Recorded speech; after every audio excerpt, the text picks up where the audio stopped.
This show is based in the East Coast, and for us, springtime means turkey hunting. Every year, we try to get a jump start on the season, head down south, and hopefully get on a gobbler.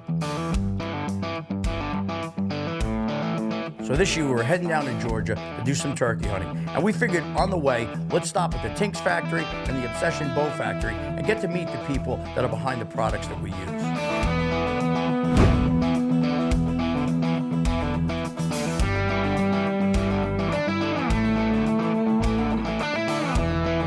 You know, it's really important to me to get to know the people who actually put their hands on the products that we use and the people who put their heart and souls into making these products. You know, we take them into the field and we put them in the toughest conditions to see if these products are going to really perform, and to see the people that are behind it was really important to us. We just had an amazing time down at the Obsession Factory and also meeting with the people from the Tinks Factory.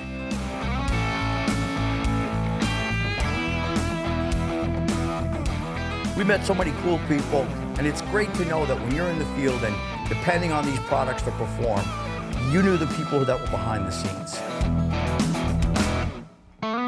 So after our visit to the factories, it was time to get serious about our turkey hunting. We met up with Blaine Burley, the owner of Plotmaster Systems, got to see his farm, and got to hunt some of the incredible food plots that he has there. When you get older, you get colder. That's right. How old are you now? I'm younger than you.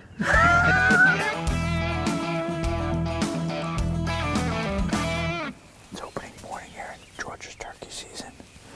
We got a blind set up way back on this little food plot, really secluded spot. He's got these awesome little spots way back in the woods.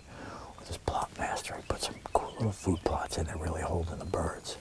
We got birds gobbling on the roost on both sides of us.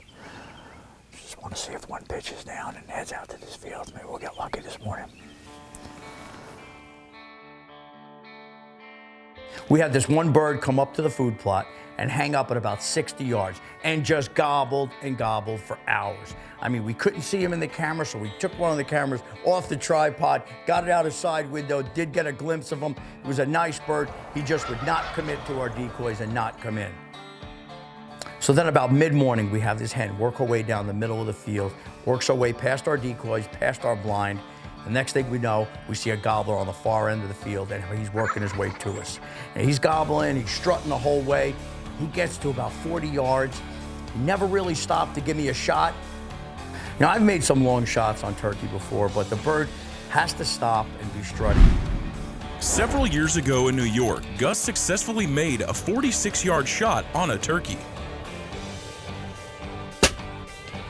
I gotta feel confident. Look, I don't want to injure the bird or cripple him and have the bird fly off and die somewhere. You know, I want to be confident in the shot I'm making. And this bird just never really stopped. You know, he just kept moving. He wouldn't stop for a bow shot. But they really have to stop to give you that bow shot. You know, look, a moving bird for me is just not something I want to do with a bow, especially in a ground blind. If I had a shotgun, we're talking about a different story. But with a bow, I want my bird stopped. And so I have at least a set point that I can aim at. It's really hard to figure out what the birds are thinking, especially if you're hunting in different parts of the country. But when a decoy works, it's amazing. Unfortunately, on this trip, he didn't stop, didn't come in. As the turkey hunt continues in Georgia, the action starts to slow down. And on the second day of the hunt, everything changed. We heard no gobbles compared to the first day. We heard tons. We heard one faint gobble on the second day. And everything changed on this hunt. We didn't have any birds come in. So unfortunately, our hunt in Georgia didn't pan out the way we thought it would. But hey, we got to have a great night with Buddy Jewell, who came in to Dennis Lewis's house, played guitar, gave us a small concert, and it was just a good time with some good people. I'm a little nervous. I ain't used to playing for crowds this big. It got me scared. All right, so you just sing a couple songs, okay? In Carolina or in Georgia, open arms are waiting for you. Louisiana, Yellow Rose, San Antonio, Arkansas, Mississippi, Old Man River whispers to me. Carry on, sweet Southern comfort, carry on. So unfortunately, Georgia didn't work out for us, but we were heading back to our home state of New York, where I have multiple tags in neighboring states. From my house, the cool thing about it is I'm an hour drive from Pennsylvania, Connecticut, and New Jersey. So I get to hunt all these other states along with my home state of New York. I get to meet so many cool people with this show. And I met this guy, Nick Liadis, at a game dinner somewhere, and we started talking about turkey hunting. And I was kind of impressed with his knowledge of turkey hunting, his calling ability, and we started discussing hunting in the state of Connecticut, where we both hunt. And I should make it clear, Nick shot the state record with his bow in Connecticut and had a great area, invited me to come out and hunt with him.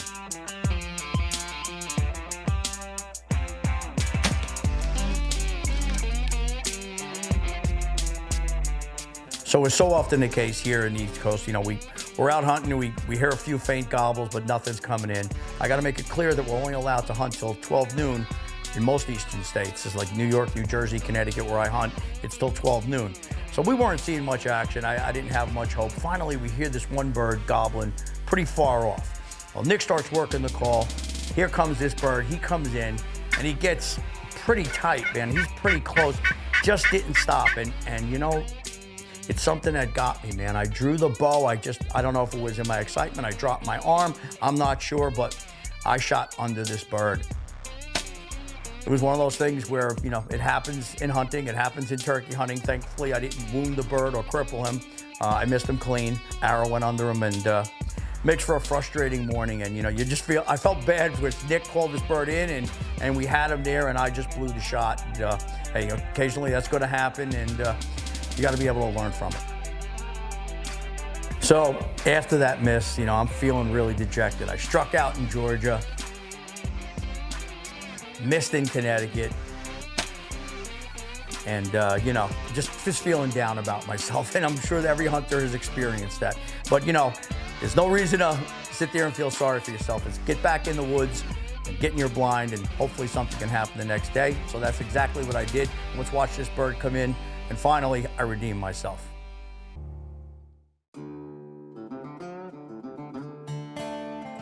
Well, it's opening day in New Jersey turkey season.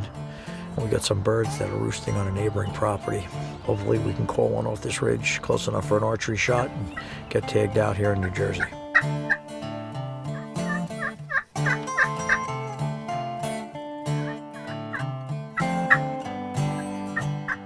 Before long, Gus's calling pays off.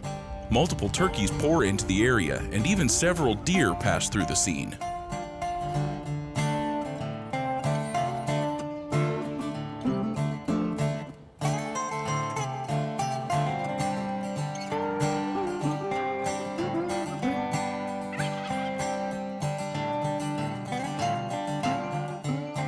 Another great morning, have a bird coming in. Here he comes, working his way towards the blind.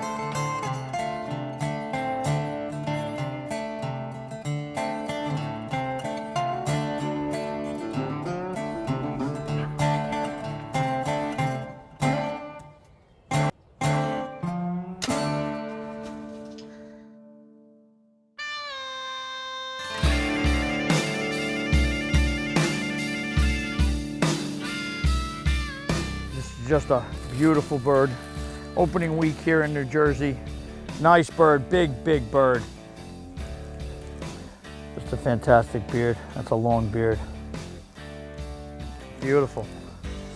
And real lucky to get a bird like this to come in today.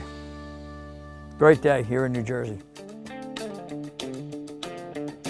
It's a good bird, good bird. Here in New Jersey, all your birds have to come to an official check station. And you don't have to do it for deer, you call your deer in, but with turkey you have to bring it in. So they get an accurate weight and all the measurements of the beard and the spur, which is kind of cool. And we all look at spurs and measure them differently. Here in the Northeast, we just don't have birds with long spurs.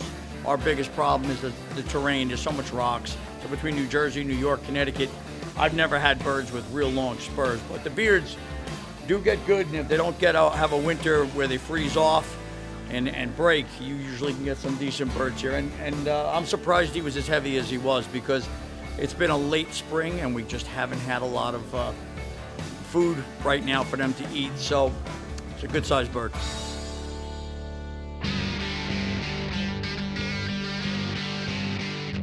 With turkey season in full swing, we join pro staff member Dom Alfieri in New York, who is being filmed by his brother John. So this hunt was pretty cool. I got to go take my brother on his shotgun bird hunt. You know, he called me up. He's like, you know, I got permission from this farmer. He's saying that there's a nice long beard in the back. It's there every morning between 8 and 9 o'clock. He's like, you know, I want to go up there. So I'm thinking, okay, you know, 3 o'clock, we're going to meet up. But according to the farmer, he's not there early in the morning. So we waited until about 7 o'clock. We met up, you know, went to the farm, set up in the back, yelped a few times, bird gobble. He's about 200 yards, just like the farmer said. He's closing the distance. He's coming right to this little knob. I don't know why. Maybe that's his strut zone, but he's coming, he's coming. My brother's calling. Bird comes, and he crests the ridge, comes within 30, probably 30 yards of us. Now he's behind a bush, and I could see him strutting.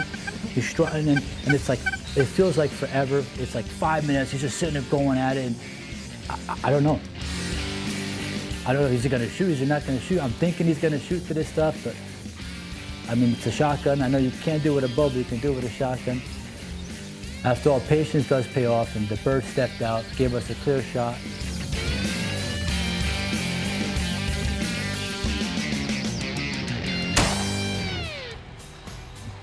That was a long wait. We got him though, we got him. Nice bird too. He was in that brush pile for like half an hour, it felt like. We got him. Let's go get him. Let's go get him. What a morning. This bird was holding up. Tried it. We were trying just about everything. Didn't want to overcall. Finally, this bird committed, came down, held up behind some brush for a good 20 minutes. Finally seen the decoy. Gave us a nice, beautiful shot. Cameraman said, go get him. Shoot. And that was it. What a beautiful New York bird. So happy we got him, man. Oh my goodness. Oof. My first bird on camera. And we've been hunting for a while. Thanks to my cameraman. Couldn't be happier. What a nice bird. Heavy bird too. So this year I picked up a new piece of property in New York. The homeowner had told me there was a couple birds in the back, so I was like, you know, I was contemplating whether I should spend time there or not. I spent most of my season running around, you know, between running cameras and videotaping everybody and trying to get my own hunts. It was a long season, but there was 4 days left to the season. The last 4 days, and I was like, you know what? I'm gonna go to this guy, I'm gonna go check out this piece of property. Actually, he had called me earlier. He had called me the day earlier, and he was like, you should come here. There's 3 longbeards, and they're going crazy. They're here all day long. So you know what? Bird in hand. I got my stuff, got my blind, went over there, set up, early morning. These birds just landed off the roost. It's raining here, so they're kind of held up a little bit longer than we thought. But they're down and they're coming, so let's see if we can't get them. Birds gobbling, going nuts. I can hear them everywhere all around me. I just can't see them. Sure enough, I'm videotaping in front of me. I got my decoy, and all of a sudden I hear, and he must have brushed my blind. He's right next to me. So now I'm stuck. I got my bow, I got my camera going, don't move, don't move. He walks out, he gets about 20 yards to the right. Now I could just see him at the corner of my blind, but as I'm watching him, a hen walks by. He's just, this is great, I got a live decoy. The hen walks out, goes past this big oak tree, comes around. Now she's in front of my decoy. She's interested, he's not. He's still out in the distance. The hen starts playing with decoy, realizes it's fake, and decides she's gonna walk past me. Now she's going back where she came from, past my blind. I'm watching the longbeard.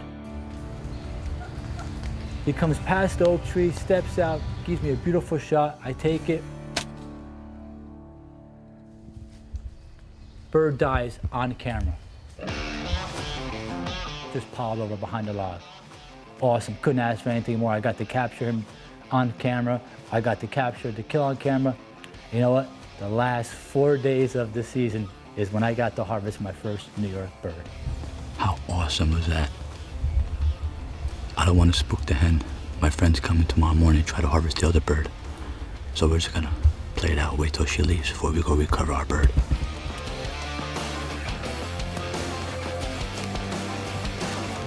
Well, here we are.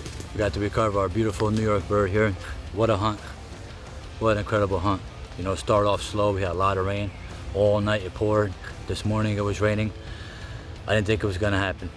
Sure enough, I heard a gobble at a distance, gave a few purrs, a few yelps, had a hen behind me, yelped back, came in under the camera, walked out past the big oak tree, started walking away. You know, she knew something was up as well. I did a few purrs, she stopped and said, you know what, let me go check it out. So she came to investigate, and sure enough, he came right behind her. He walked down a big oak tree and then came straight towards the blind. Couldn't ask for anything more. What a beautiful hunt.